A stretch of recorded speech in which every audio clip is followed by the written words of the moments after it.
everybody, this is Jen. Today we are going to be doing a video on life of a food blogger. And today's kind of unusual because usually when I go to a restaurant, it's after my 9-to-5 job and I'll go there for dinner or I'll go during my lunch break. But today it's Saturday, so I don't work. And we're gonna go to Caldwell County Barbecue in Gilbert first. I think it's in Gilbert. And then tonight, we're actually going to the Asian Festival in Mesa. So stay tuned, and I'm trying to not eat too much at lunch, but this barbecue looks amazing, so we'll see how that goes, because I want to save some room for tonight, so let's go.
So I got a couple questions on social media about why I started food blogging, or not blogging, whatever you want to call it, food influencing. And so here's the story. So over the past couple months at church, like, they've been talking about what your purpose is and like why you're here, and are you doing what you enjoy, and are you really doing what God has kind of designed you to do in life. And so for the longest time, like at work, I was just doing my 9-to-5. Like, I wasn't happy. I wasn't really doing what I enjoyed. And so I decided I needed to do something that I was passionate about. And as most of you know me from my past, like, I'm passionate about food. I always post pictures of food. I always was taking pictures of my food. And so I decided to just kind of go all in and create a YouTube channel. And the YouTube channel is just kind of me hoping that I could possibly make some extra money from. But then that kind of changed into creating like an Instagram. So I took my original personal Instagram and kind of created it into what I have now. And it's kind of blown up a little bit. I've only had it since November. I've only really been doing this since November. So I think we're slowly building traction, and it's actually getting somewhere and getting noticed. So in a long way of describing it, that is why I decided to do it. I just needed something that made me happy, and I really enjoy doing this, and I love going out and meeting people at restaurants and hearing their story and why they're doing what they do and trying their food. And so it's a lot of fun. Somebody else asked me, is it exhausting? It is exhausting. I probably go out to eat every single day to get a picture for my posts, because I want to stay consistent and I want to post every single day.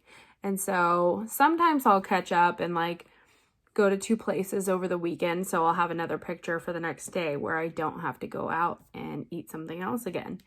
My waistband has told me that I need to slow down on some food.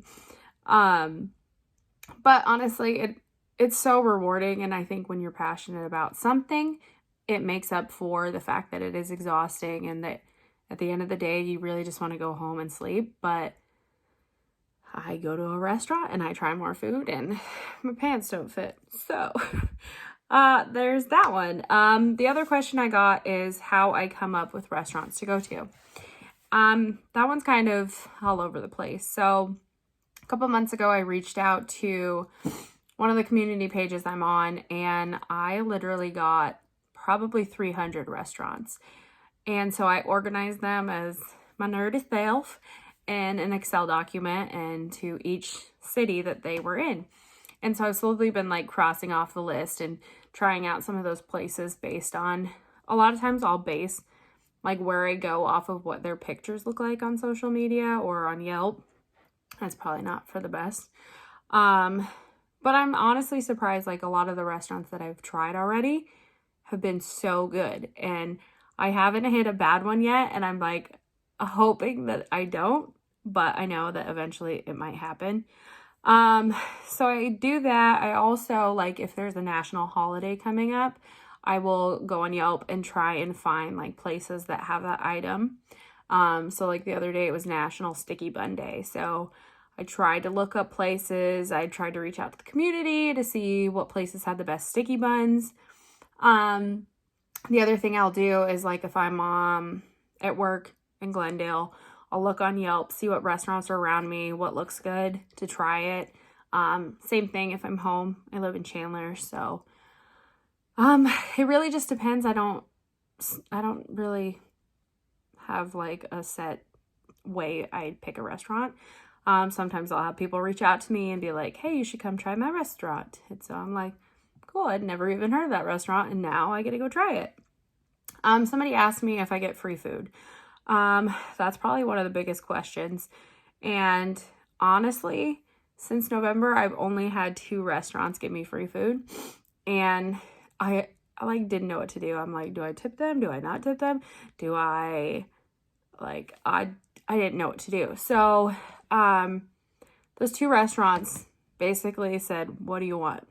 So they gave me like a couple different things from the menu. I got to try all those different things. And they're always like, you're good. Like, as long as you leave us a review and take pictures and post them and promote us, like, we'll give you your meal for free. And so I always just like to leave them a tip. I don't ever know like how much I'm an over tipper. So, I always just leave them like enough that would be a hefty tip based on how much that food costs. So yeah, that's really it. It's a lot of fun. I'm slowly meeting people in the community. Like tonight, I'm going to go check out the Asian International Market Festival, and I'm pretty excited about that. So that'll be in this video as well.